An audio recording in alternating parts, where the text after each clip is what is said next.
think Kayla started flying there about 5 years ago. A chap who used to work there approached us about bringing her up one day, and now she spends her time flying up and down at the stub before the match and at half time.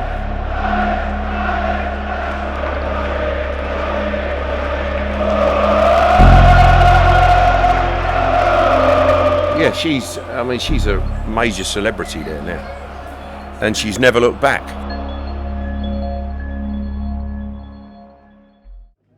Can you tell us a bit about her background?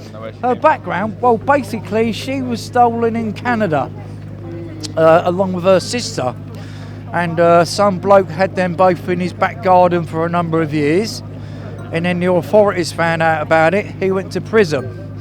And what they tried to do was release them back into the wild. They made their home up on a campus roof, and then obviously because they didn't know how to catch their own food, when you had the kids coming out at lunchtime, they started to attack the kids for food, and it got to a point in the end where none of the staff or the students were going nowhere near them, and sadly they was going to put them both to sleep.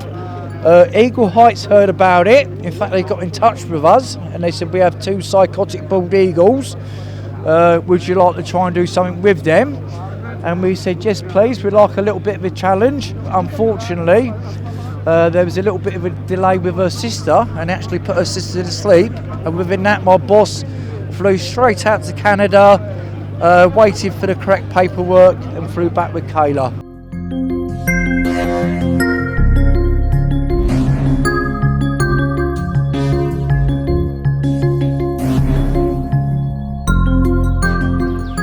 Well, Eagle Heights, it was sort of like a self-indulgent dream initially, and I started it about 19 years ago.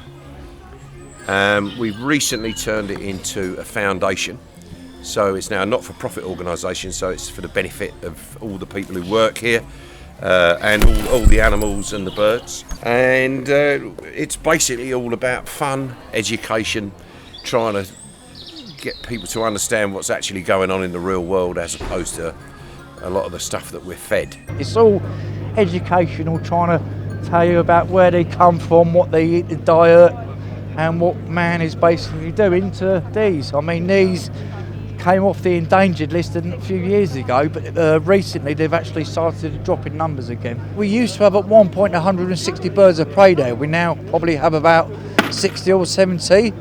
But she is always the first bird in the display. Crystal Palace supporters have been brilliant, made loads of donations to help us out, and we're back on our feet again. And people love her.